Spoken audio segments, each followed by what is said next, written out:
በህይወት አንዳንድ ሰው በጣም ይሳካለታል ላይፍ በብዙ በቢዝነሱ በኑሮ በብዙ መልኩ በሆነ መንገድ ደግሞ ስታስቢ ትዳር አይሳካለትም።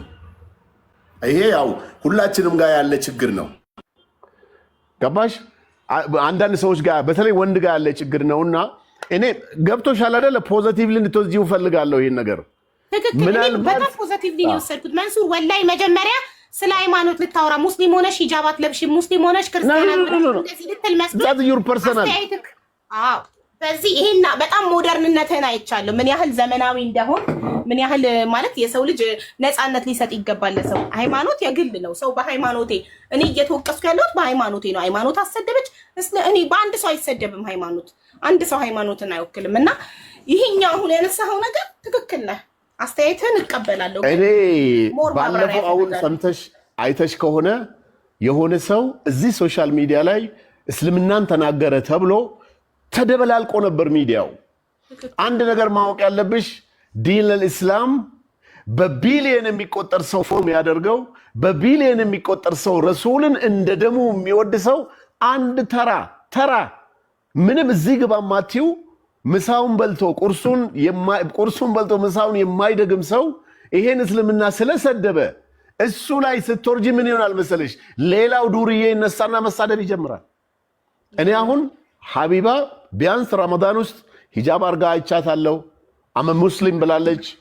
እስላም ነኝ ስትል በራሷ ፕራውድ ሁና እየኖረች ነው። የሚሉኝ እኮ እስላም ነኝ አትበይ አንፈልግም። እነሱ የመስጠት መብት ያላቸው ይመስል አንቺ እስላም ነኝ እስቲ የማለት መብቴን የሚከለክለኝን ሰው ያለው እኮ ነው የምለው። እኔ ኖባዲ ማንም ራይት የለውም። ደብቂ እስላም መሆንሽን ደብቂ፣ ፈሪበት፣ ደብቂ፣ አትናገሪ ነው እኮ የሚሉኝ። ማንም ራይት የለውም ይሄን የማድረግ። አንደኛ ነገር ለምሳሌ ኦሮሞ፣ አማራ፣ ትግሬ ብሔርን ራስሽ ፈልገሽ አይደለም ከፈጣሪ የመጣ ነገር ነው።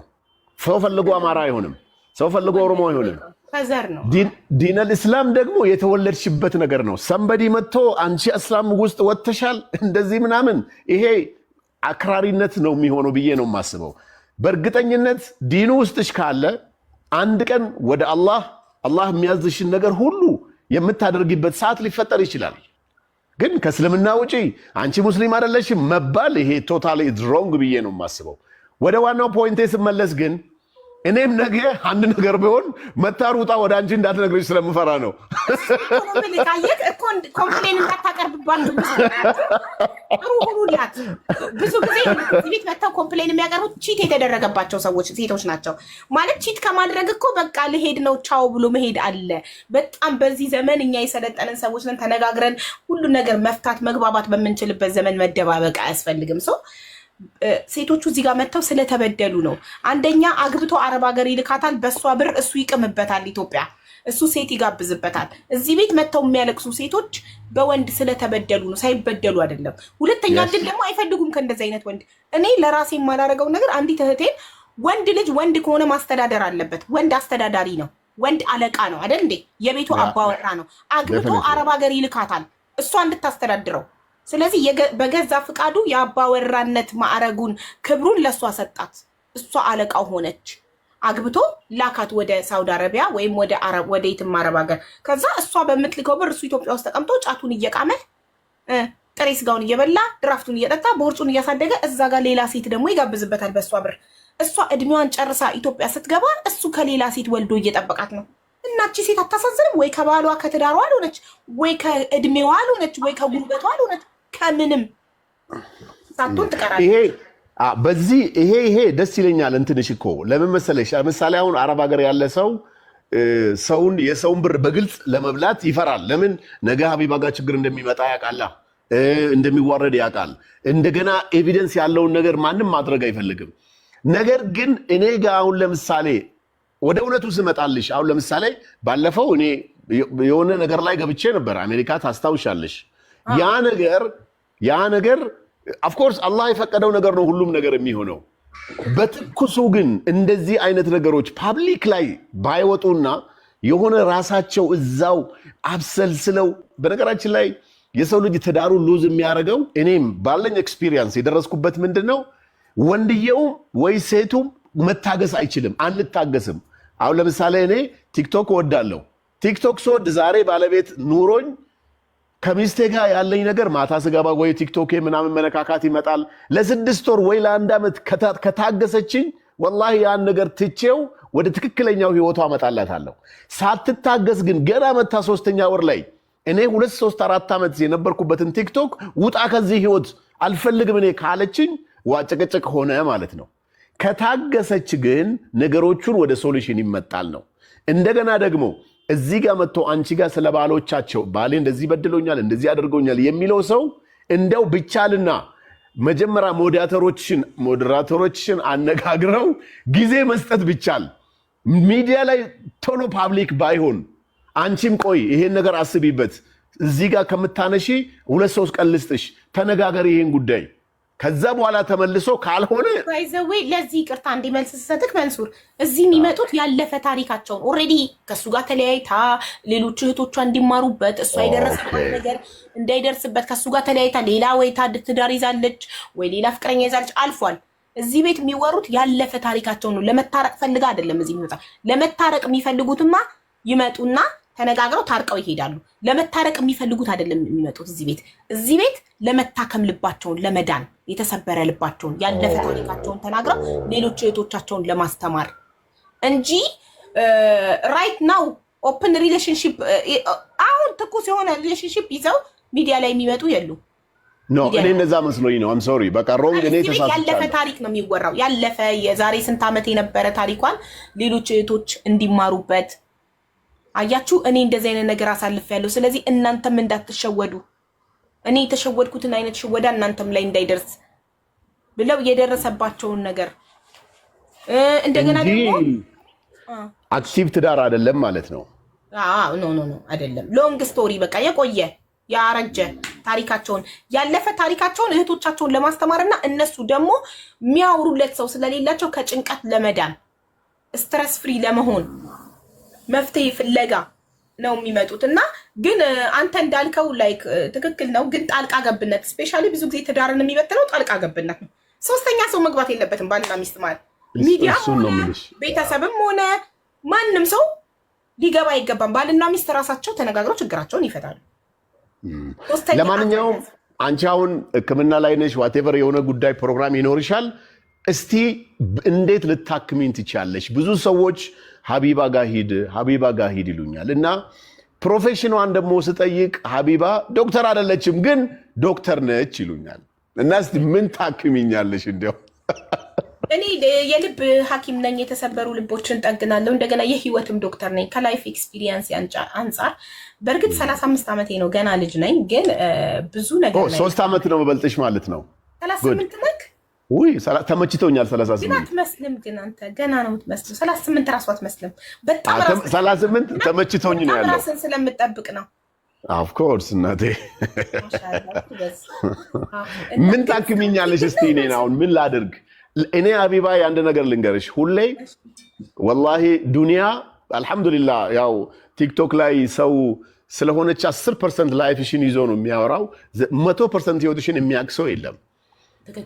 የራሴ አልሐምዱሊላህ በቃ ራሴን ላኖር የሚችልበት ራሴ የሆነ ጥሩ ነገር አለኝ አልሐምዱሊላህ። ምንም ከዚህ እድሜ በኋላም ሪታየርድ ባደርግ መኖር የሚያስችለኝ ነገር አለኝ አልሐምዱሊላህ።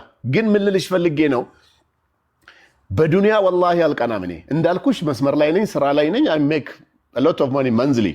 ግን ሰው ትዳር ኑሮት ቅድም አይተሻል ልጆችሽ መተው ስሞሽ ምናምን ሲሄዱ ይሄኔ እርግጠኛ ነኝ አባታቸው እየጠበቃቸው ነው መኪና ውስጥ ወይ መኪና ውስጥ አስገብቷቸው ይዟቸው አንሸራሽሯቸው ሊያመጣቸው ነው ወይ ትምህርት ቤት ሊወስዳቸው ነው ወይ ደግሞ የሆነ ነገር ሊያረጋቸው ነው። ይሄን ነገር ያስቀናኛል። ይሄ ነገር ያስቀናኛል። this is life። ዱንያ አላህ ርዝቅሽን ሊያቆየው ይችላል እንጂ ይሰጣል። ዱንያ ምንም ጥያቄ የለውም። እና እንዴት አርጌ ነው ወደዚህ የአሁኑ አይነት አሁን ለምሳሌ ልጆችሽ ስሞሽ ባላቸው ባልሽ እዛ ጠብቆሽ እኔ ደግሞ ሚስቴም እንደዚህ ማደርግ በምን መልኩ ነው ይሄ መሆን ይችላል ብለሽ የምታስቢው? ያ በመጀመሪያ እስካሁን ድረስ ሲንግል ነህ አንተ? አላገባህም? አሁን ሲንግል ነህ አይደል? ራይት ነው። አዎ። እሺ ልጆችም የሉህማ? አለኝ እንዴ ልጅማ አለኝ። ኦኬ እሺ። ስለዚህ አሁን ግን ሲንግል ነህ፣ ብቻህን ነህ፣ ሚስት የለህ። ኦኬ አየክ፣ እቺ ምድር እንደዚህ ናት። ሀብታም ስትሆን ባል ፍቅረኛ ምናምን አይኖርህም። ድሃ ስትሆን በጣም የምትወዳት ፍቅረኛ አይኖርክና እሷን የምትጋብዝበት ገንዘብ አይኖርህም። ለእሷ ስጦታ የምትገዛበት ነገር አይኖርህም። እሷ የምታዝናናበት ነገር አይኖርህም። ይቺ ዓለም ሙሉ አይደለችም። ገባህ? ሁሉ ነገር እኩል አይሰጥህም። ፍቅርም፣ ሀብትም፣ ጤናም፣ መልክም ሁሉ ነገር አንድ ላይ አይሰጥም። ግን ያላቸው አሉ ሀቢባዬ፣ ያላቸው አሉ እኮ ይሄንን ሀብትም መልክም ፍቅርም ሁሉ ነገር አንድ ላይ የተሟላ ነገር ያለው ሰው የለም። የሆነ ነገር ይጎሏል የሰው ልጅ። ገባህ? እንዲህ ስታያቸው ደስተኛ የሚመስሉ ሰዎች ደስተኛ ላይሆኑ ይችላሉ። ዋናው ነገር እኛ ባለን ነገር በቂ እንደሆነ ማመን። ለምሳሌ አሁን አንተ ሀብታም ነህ፣ ቆንጆ ነህ፣ ወጣት ነህ፣ ጤነኛ ነህ፣ ይህ ሁሉ ነገር አለ። የሌለክ ትዳር ነው። ስለዚህ ትክክል ነው። ፈጣሪ አይሳሳትም። ትዳር እስካሁን ድረስ ያልሰጠበት ላንተ ምክንያት አለው። እሱ አይሳሳትም። እሱ ላንተ ትዳር፣ ልጅ፣ ሁሉ ነገር መምጣት አለበት ባለ ሰዓት እሱ ይልክልሃል ራሱ። እኛ ልንጨነቅ አይገባም ለምንም ነገር። ሁሉ ነገር በሰዓቱ ይሆናል። የሰው ልጅ የሌለው ነገር የሌለው በምክንያት ነው። ፈጣሪ ስለማይሳሳት ነው። አንተ እስካሁን ያላገባክበት ምክንያት የሆነች ላንተ የተጻፈች አለች፣ ትመጣለች። እሷ መቼ ነው የምትመጣው? ፈጣሪ በላካት ሰዓት። ገባክ? በቃ ካንተ የሚጠበቀው ላይፍን ኢንጆይ ማድረግ ነው። ደስተኛ ሆነክ መኖር ነው። በጻፋት ሰዓት ቀጥ ብላ ራሷ መታ ቤት ትገባለች። ለአንተ የምትሆነው ምናልባት አንተ በአሁን ሰዓት ስላለክ ሁሉም ሴት እየመጣ ሊጽፍልክ ሊፈልግክ ይችላል። ያ ነገር ሊያታልልክ አይገባም። ትክክለኛዋ ሴት በትክክለኛው ሰዓት ፈጣሪ ይልካታል። እስቲ እንግዲህ ኢንሻአላህ ያን ነገር ያላገባከው ለምንድን ነው? ማመን አቅቶክ ነው አይደል? ለብሬ ነው የመጣችሁ ሴቷ ብለህ ስለምታስብ ነው። እንደዛ እኔ ሳይኮሎጂካሊ ሳስብክ እንደዛ ስላሰብኩ ነው። ትክክል ላይሆንም ይችላል። ግን ብዙ ጊዜ ትንሽ ያላችሁ ወንዶች የትኛውም ሴት ስትመጣ ወደ እናንተ ገንዘቤን ብላ ነው፣ እኔን ወዳኝ ሳይሆን ገንዘቤን ብላ ነው የመጣችሁ ብላችሁ ነው የምታስቡት። ስለዚህ አንተ እስካሁን ድረስ ወስነህ ወደ ትዳር መሄድ ያቃተህ የምትመጣዋ ሴት ሁሉ ወደ አንተ ገንዘብህን ብላ የምትመጣ ስለሚመስልክ አይደል? ይሄ ትክክል ነው። አዎ ይሄ እንዳለ ሆኖ ግን እዛ ደረጃ ላይ ስጋቴ ነው እሱ። ሀቢባ እኔ አሁን እንዳልኩሽ ሪያሊቲው 40 ዓመቴ ነው። እኔ 38 ያልኩሽ ጀስት ለፈን ነው። ከ40 ዓመት በኋላ እኔ አሁን 50 ለመድረስ 60 ለመድረስ በጣም ቅርብ ነኝ ማለት 20 ምናምን ነው። ነገ ለሞት እችላለሁ፣ አላህ ነው የሚያውቀው። ያኔ ግን ምን ይሆናል መሰለሽ? ፋይናንሻሊ በጣም እያደግሽ በሄድሽ ቁጥር ምን ይፈጠርብሻል? አሁን ያልሽው ነገር ቶታሊ ይጠፋል። በቃ በፍጹም ይሄ ሰው እኔን እየፈለገኝ ያለው እኔን ወዶኝ አይደለም፣ ይሄን ነገር ወዶ ነው። ያንን ማሰብ በጀመርኩ ቁጥር ደግሞ ምን ይሆናል? ብቸኝነቱን በቃ ምርጫ ታደርጊዋለሽ። አሁን ያቺ ነገር እንዳታመልጠኝ ነው አሁን ስጋቴ። አሁን ባለሁበት 40 ላይ ባለሁበት ሁኔታ ቶሎ የሆነ ነገር እንደው በሩን አሁን የምታንኳኳ ብትልክልኝ ብዬ ነው። የምሬ ነው ምልክ። አሁን ይህንን እየፈራክ ሳልሞት ጥሩ ትዳር ኖሬ ጣፋጭ ትዳር ኖሬ ልሙት ብለክ አስበክ የመጣቿን ሴት አስገብተክ ወደ ህይወትክ ያልሆነ ህይወት እንዳትኖር ገባክ? እሱም ከባድ ነው። አሪት በላከው በትክክለኛው ሰዓት ቀስ ብሎ ደግሞ ወንድ ልጅ ነው። ወንድ ልጅ በ80 ዓመቱም ይወልዳል። ስለዚህ ቀስ ብለህ ራሱ በጻፈው ሰዓት በመጣ ሰዓት ይምጣ መሰለ። እኛ ይሁን ብለን እኛ አስበን የምናደርገው ነገር ለኛ ትክክለኛው ነገር አይደለም። እሱ የሚልከው ነገር ነው ትክክለኛው ነገር። ካንተ የሚጠብቀው ዘና ብለህ ፈታ ብለህ ደስተኛ ሆነ ህይወትን መኖር ነው። ራሱ ሳታገባ ብትሞት ራሱ ፈጣሪ ትክክል ነው፣ አይሳሳትም። ቀን ደርሶ ሳታገባ ብትሞት ትክክል ነው። በቃ አንተ ስትፈጠር አግብተክ እንድትኖር አልነበረም የተፈጠርከው። አውዚ ብለህ ቢታረጅ መረህ ህይወት አይደለም ሀቢባይ ህይወትን አምኖ መቀበል ማለት አየ ትዳር በጣም አስፈልጎካል ማለት ነው። በጣም አንገብግቦኛል። አሁን ይኸው የምቀመጥበት መጅሊስ ይሄ ሶፋ ይቆረቆረዋል ባሌን የምትል ይሄን የመሰለ ቤት ውስጥ ብቻ ነው የምትኖረው። ወላሂ ቤቴ ኢትስ 4 ቤድሩም 4 መኝታ ነው። በዚህ በኩል ወደ ውስጥ ምናምን ክፍል አለው። አው ግን ወላሂ ምንም በቃ ቢግ ፕሮብለም። ለዛ ነው የምልሽ እኮ ይሄንን አላህ እንዲሰጠኝ ወይንም ደግሞ ቀኑን እንዲያፋጥንልኝ ነው የምፈልገው። በዚህ ረመዳን 30ንም ቀን 28 ቀን ምናምን ወላሂ ኡቅሱም ቢላ ከቤቴ ውጪ የትም አልሄድኩም። ለምን በቃ ረመዳኑን በደንብ አርጌ ነው የሰራሁበት። አላህ ይቀበለኝ። ከሰው ጋር ስትሄጂ ወይ ደግሞ ተጋብዘሽ ስትሄጂ ወይ ትላልቅ ሆቴል ሄደሽ ስትበይ ምን ይፈጠራል? ብዙ ምግብ ትበያለሽ። ኢሻ ያመልጥሻል፣ ተራዊ መስገድ ይከብዳል፣ በቃ ማኪያቶን ጠጣ ይባላል፣ ሰዓቱ ይሄዳል። ገባሽ? ያንን ነገር አቮይድ ለማድረግ ብዬ ወሩን ሙሉ በሚባል ደረጃ ቤቴ ነው የነበርኩት። አልሐምዱሊላህ በእርግጠኝነት ነገሮች ጥሩ ይሆናሉ ብዬ አስባለሁ። ለምን ያው አንዲት በጣም አህላቅ ያላት ልጅ አለች፣ በጣም ረጋ ስክን ያለች በጣም ቆንጅዬ ልጅ አለች። እሷን ልዳረክ ሰጀስት እያደረጉኝ ነው ኮሜንት ላይ። ችግሩ እኮ አንቺ ጋር ያሉት ከሀገር ውጭ ናቸው። ከሀገር ውጭ እኮ ትመጣለች። ኢትዮጵያ ምን ችግር አለው? ትዳር አይደል? እንደ ኢትዮጵያ መጣ በቃ ተጋብታችሁ አብራችሁ ትኖራላችሁ። አንተ ከሀገሯ ያልወጣች ነው የምትፈልገው፣ ከኢትዮጵያ ያልወጣች የዲስታንስ ላይፍ ከባድ ነው። አላህ ይጠብቀን እንጂ ቢቻል እንዲያው አንድ ላይ መሆን ቢቻል ጥሩ ነው እኮ። ምንድነው አሜሪካ አይደለ? ወረቀት አትጠብቅ። ዱባይ ናት። ካች ትላለች በአንድ ደቂቃ። ትኬት ቆርጦ መምጣት እኮ ነው። እናንተ ተዋውቃችሁ በስልክ አውርታችሁ ከተግባባችሁ ትኬቷን ቆርጣ ትመጣለች። ተጋብታችሁ ወደ ትዳራችሁ። በጣም አንገደፊ ምስኪን ጨዋ ሀቢባ። አንቺ እንደምትይው ቢሆን ቀላል ቢሆን እሷ ናት። ሀብታችሁ በጨመረ ቁጥር ሰው ማመን እየከበዳችሁ ስለምትሄዱ ብቸኛ አብዛኛው ሀብታሞችን ካየ ብቸኛ ናቸው። ግን እኮ ኢትስ ቶታሊ ሮንግ ነው እኮ። በቃ ላይፍ እኮ አይደለም። እውነቴን ነው የምነግርህ። ሰው አያምኑም። ሁሉም ሰው ሀብታችንን ቋንጦ ነው የመጣው። እውነታቸውም ነው፣ አይፈረድባቸውም። ሀብታችን አብዛኛው ሴት ወንድን ልጅ የምትጠብሰው በተለይ እድሜያቸው የገፋ ወንዶችን ወጣቶች እድሜው የገፋ ወንድ ፈልገው የሚጠብሱት ለሀብቱ ነው።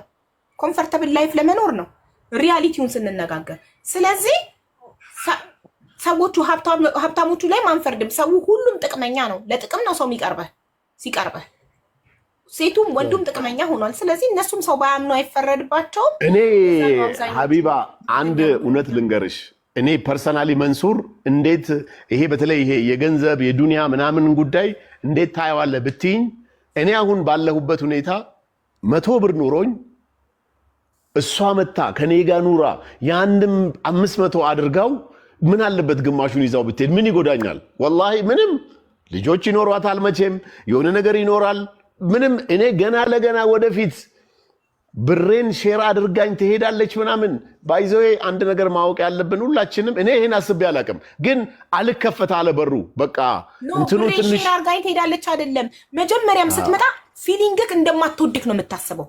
እውነት ነው። ዛት ዘ ቢግ ፕሮብለም አይ ቲንክ እሱ ነገር ችግር ነው። እንዴት ትኖራለህ? እንደማትወድክ ለጥቅም እንደመጣች በቃ አንተ እሱን ነው ለጥቅም እንደሆነ ልብክ ነፃነት አይሰማክም። ከሷ ጋር ደስተኛ ሆነ የእውነት ሳቅ አትስቅም።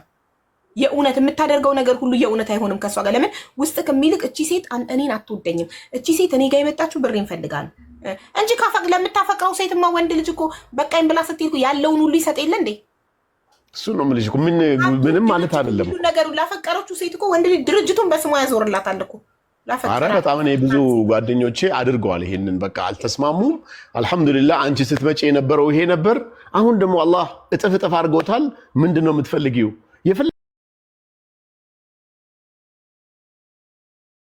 መኪና ገዝቶ ምናምን የሚሰጥ ወንድም አለ አላህን የሚፈራ። ገባሽ አይደለ?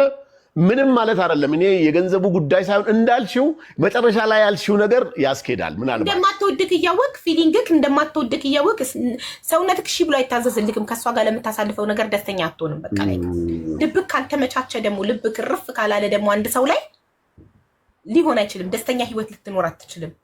ረዋንን እኮ ነው ያልኩት ውዶቼ። በእናንተ ኮመንት መሰረት ረዋን በጣም አሪፍ ልጅ ናት። ረዋንን ባስተዋወቀክና ብትጠናኑ ደስ ይለኛል። በጣም ረጋ ያለች ስክን ያለች ኢማነኛ ልጅ ናት። አላህ እንግዲህ ግን ምንድነው ዲሳይድ ያደረኩት ቅድም ያልሽው ነገር አላህ ምናልባት ፈጣሪ የሰጠው ጊዜ ይኖራል፣ ሰዓቱ ይኖራል። ገባሽ? ያኔ ልብሽንም ከፍተሽ ያን ሰው እንድታስቢው ያደርግሻል። ያ የሚመጣ ህይወትሽ ውስጥ የሚመጣ ሰውም አንዳንዴ ደግሞ ሀቢባ ስታስቢው ወላሂ በጣም ብዙ ጓደኞቼ ላይፋቸው ምዝረብል የሆኑ ደግሞ ሰዎችን ደግሞ አገኛለሁ። ትዳር ውስጥ ገብተው በትዳር በፊት ሰላማዊ ህይወት እየኖረ እያለ የሆነ ሰው ህይወት ውስጥ ይመጣና ጭራሽ ላይፉን ምዝረብል አድርጎት ጭራሽ ሱሰኛ ሆኖ የሚሄድ። ይሄ ግን ትንሽ ፐርሰንት ነው እውነቱን ለመናገር በጣም 1 ወይ 10%፣ 90%ቱ ሞስትሊ ጥሩ ነው እያየው ያየው። ስንነጋገር 50-50 እንበል። 50% ሰው በትዳሩ ደስተኛ ነው፣ 50% ፍርድ ቤት ነው የምታየው፣ 50% ሚዲያ ላይ ሲጣላ ነው የምታየው።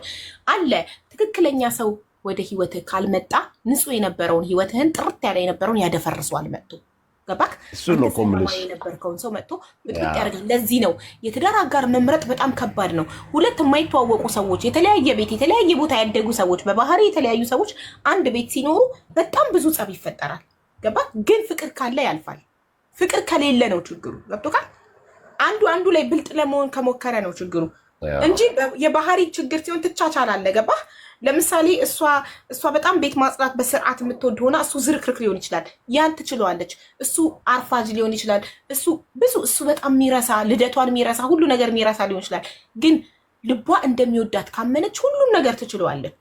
የምትቻቻላቸው ነገሮች አሉ።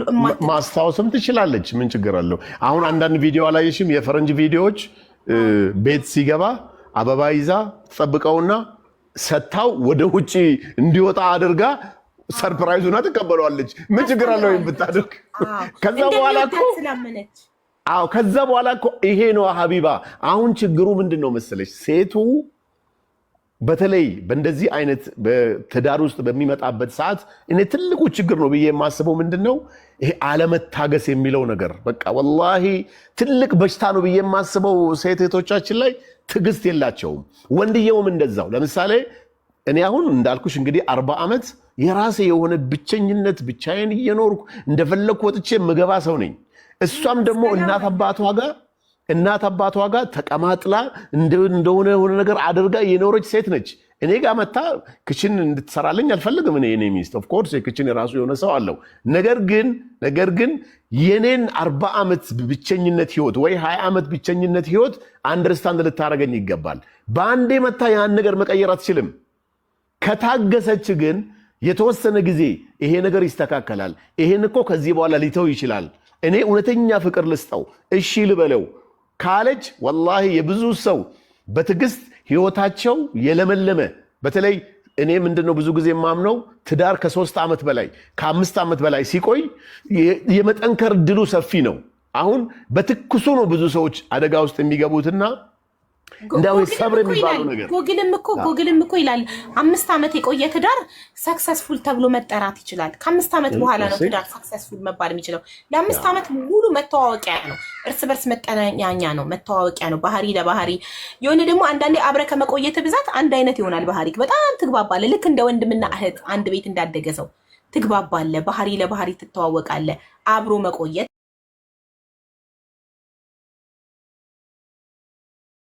አይጨቃጨቁም። አሁን እኔና ባለቤቴ 14 ዓመት ነው አንድ ቤት አብረን ይኖር ነው። በፊት የምንጨቃጨቃባቸው ነገሮች ብዙ ነበሩ። እየተላመድን ስንመጣ አሁን በሲምፕል ነገር አንጨቃጨቅም። ኦልሬዲ ባህሪው ነው አውቃለሁ። ለምሳሌ የመሰለኝ ያለበት ባለ አውቃለሁ። ትዕግስት ስላለ ነው። ትዕግስት ስላለ እዛ ሌቭል አመጣሽው፣ እሱም እዛ ሌቭል አመጣሽ። እሺ ጎ ሄድ። እሱ ነው ትዕግስትን የተማርኩት። እኔ እንደውም እኔ በፊት ነጭናጫ ነበርኩ። እኔ እናደድ ነበረ። ለምን አላስታወስክም? ለምን እናላረክም? ቅንድቤን ተቀንድቤ መጥቼ አንተ ግን አላደነቅክም፣ ልብ አላልክም። አዲስ ነገር አዲስ ልብስ ለብሻ አንተ ግን ልብ አላልክም። አየካርል አዲስ ልብስ ያምራል አላልከኝም ምናምን በሲምፕል ነገር እጨቃጨቀው ነበር ድሮ። አሁን ላይ ግን በእንደዚህ አይነት ነገር አልጨቃጨቅም፣ እንደ ወጠጤ እንደ ቲንኤጀር ምናምን። አሁን በቃ ልንጨቃጨቅ የምንችልባቸው ነገሮች ቀንሰው ደብዝዘው ጠፍተዋል። በጣም ተግባብተን በቃ አዶሎ ለባህሪ በጣም ተዋውቀናል። በቃ አልሐምዱሊላህ በጣም 14 ዓመት ባይዘው 14 ዓመት በጣም አልሐምዱሊላህ በጣም ትልቅ የአንድ ሰው ከተወሰነ ዓመት በኋላ ራሱን የሚችልበት ነገር ነውና እንግዲህ አላህ 14 ዓመት ያማረ ትዳር 44 ዓመት ጨምሮልሽ ደግሞ ከዛ በኋላ መፋታት የሚባል ነገር አይኖርማ። ታረጃላችሁ ሁለታችሁ። ከዛ በኋላ እንሞታለን፣ ታረጃለን። አብረን አርጅተን ለልጆቻችን ቁጭ አድርገን ታሪካችንን እንነግራቸዋለን። ብዙ ነገር አሳልፈን ነው እዚህ የደረስነው። በጣም ብዙ ስትራግል አይተናል። እኔ እና እሱ አብረን ለመሆን ብዙ ፈተና ከቤተሰብ ከምን ብዙ ነገር አይተን ብዙ የተፈተነ ትዳር ነውና ለልጆቻችን ቁጭ አድርገን ታሪካችንን እንነግራቸዋለን እና በጣም እነሱም በኩራት በደስታ አሜን።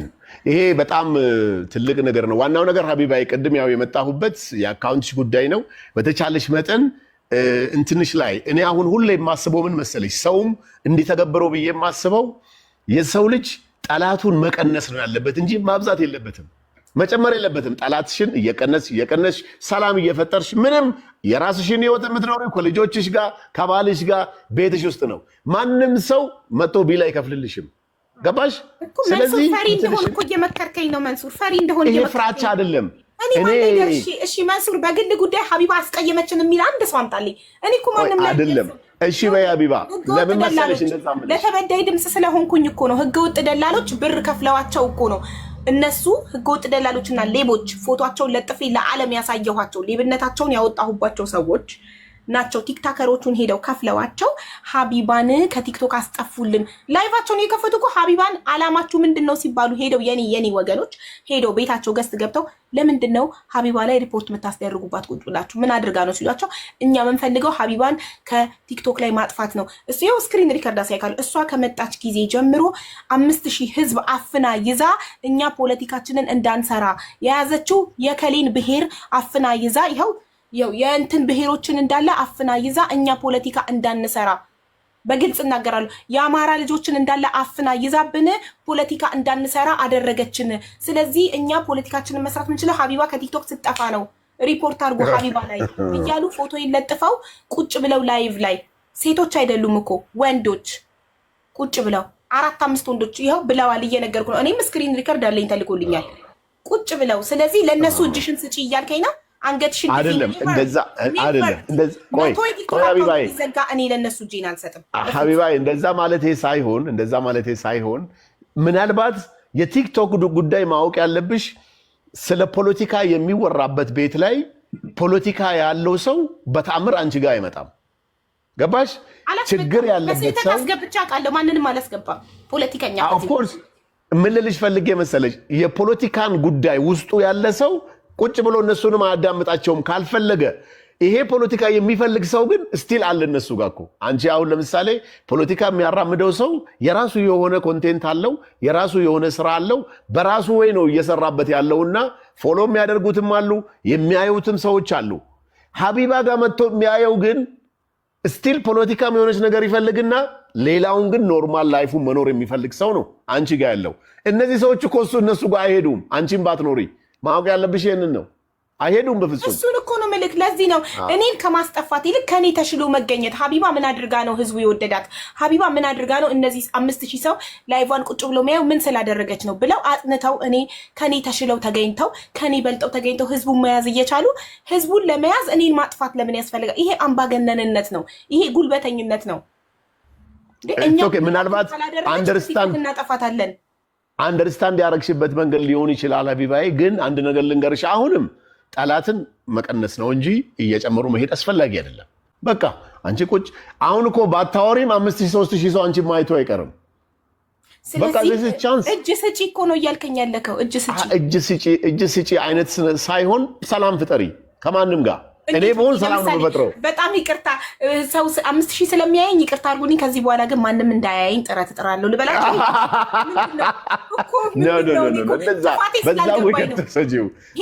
ተከታዮች ሄደው ጠየቋቸው። ቤታቸው ገስት ገብተው ምንድነው ሀቢባ ያጠፋችው ንገሩን፣ ህዝቡን ይዛብን ፖለቲካችንን እንዳንሰራ አደረገችን አሉ ብለው መልስ ሰጡ። ስክሪን ሪከርድ አድርገው ገብተው የጠየቁ ልጆች ላኩልኝ በዋትሳፕ። እሺ መንሱር፣ አሁን እኔ ያጠፋው ጥፋት ቢኖር አንደኛ ምን አሉ? ሙስሊም ሆና ክርስቲያን ስላገባች እሱ ፈጣሪ ይጠይቀኝ፣ ምን አገባችሁ? እሱ መብትሽ ነው፣ ማንንም አያገባውም። እሱ ያንቺና ያንቺ ጉዳይ ብቻ ነው። ታዲያ ለእነዚህ ሰዎች ጠላት እንዳይበዛብኝ ብዬ ራሴን እንዳልሆን እኔ ራሴን ነው መሆነው። አንድ ተከታይ ቢኖረኝ ራሴን ሆኜ አንድ ተከታይ እንዲኖረኝ ነው የምፈልገው። በማስመሰል በፍራቻ እኔ የቢዝነስ ሰው አይደለሁም። ምንም የምሸጠው ነገር የለኝም። ቲክቶክ ላይ ልብስ ብሸጥ፣ ወርቅ ብሸጥ፣ ባልትና ብሸጥ እንደ ጓደኞቼ ነጋዴ ብሆን በግድ ባይዋጥልኝም ከስተመር ኢዝ ኦልዌይስ ራይት፣ ከስተመር ኢዝ ኪንግ እያልኩኝ ተለማምጬ አንገቴን ደፍቼ ሀቄን ውጬ እኖር ነበር። እኔ ቲክቶክ ላይ የመጣሁት ለተበዳይ ድምፅ ለመሆን እንጂ ምንም ነገር ለመሸጥ አይደለም። እሱን እንዳታቆሚ፣ እሱን አቁም ያልልሽም እኔም እሱን ማቆም የለብሽም። እሱ ጥሩ ነው። ድምፅ ስለሆንኩ እኮ ነው የተነሱብኝ እነሱ። ሀቢባ ምን አጥፍታ ነው? ካጠፋው ይቅርታ ልጠይቅ። የነካሁት ብሔር ካለ፣ የነካሁት ሃይማኖት ካለ፣ የነካሁት ግለሰብ ካለ በማንኛውም ሰዓት ሰው ነኝ፣ ልሳሳት እችላለሁ። ካጠፋው ይቅርታ ለመጠየቅ በጣም ዝግጁ ነኝ። የይቅርታ ሰው ነኝ። ግን ያለ ጥፋቴ ሰው ይዛለች፣ ህዝቡን ይዛለች፣ ፖለቲካ እንዳንሰራ አድርጋናለች። ሙስሊም ሆና ክርስቲያን አግብታለች። ሙስሊም ሆና ፀጉሯን አትሸፍንም። ሙስሊም ሆና ትጠጣለች። እኔ ነኝ የነገርኳችሁ። እኔ ነኝ ሚዲያ ላይ አውጥቼ የነገርኳችሁ። መብቴ ነው። የማፍርበት የምፈራበት ምንም አይነት ነገር የለም። እኔ ነፃ ሰው ነኝ። ማንም አይቆጣጠረኝም። በማንም ቁጥጥር ውስጥ አይደለሁም። ለማንም አንገቴን አልደፋም።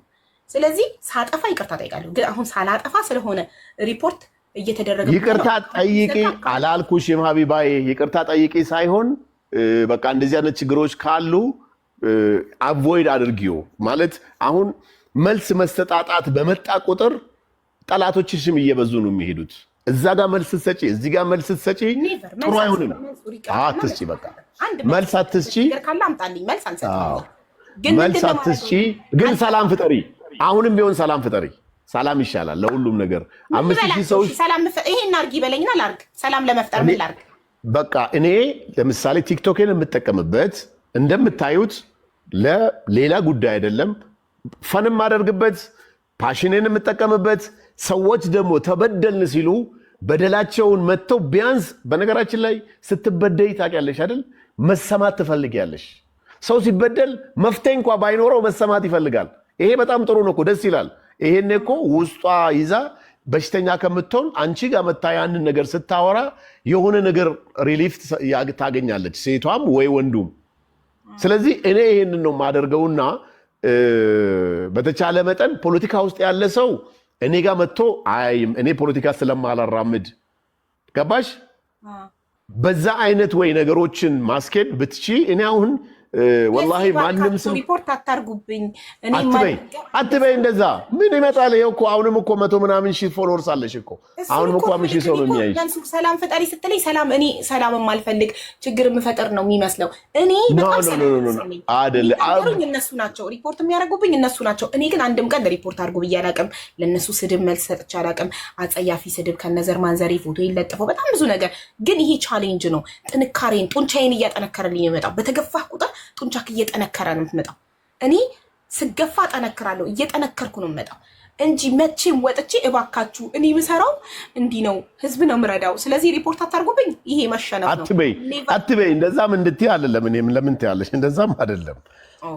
ኤኒዌይ በቃ አሁን አንቺ ብዙ ጊዜ ምን አለ መሰለሽ ብዙ ላይፍ በተለይ አሁን ለምሳሌ ይሄ ሪሌሽንሺፕ የፍቅር ጉዳይ አንዳንድ የምታስኬጃቸው ላይፍ እንትኖች ካልኩሌሽን አይፈልጉም።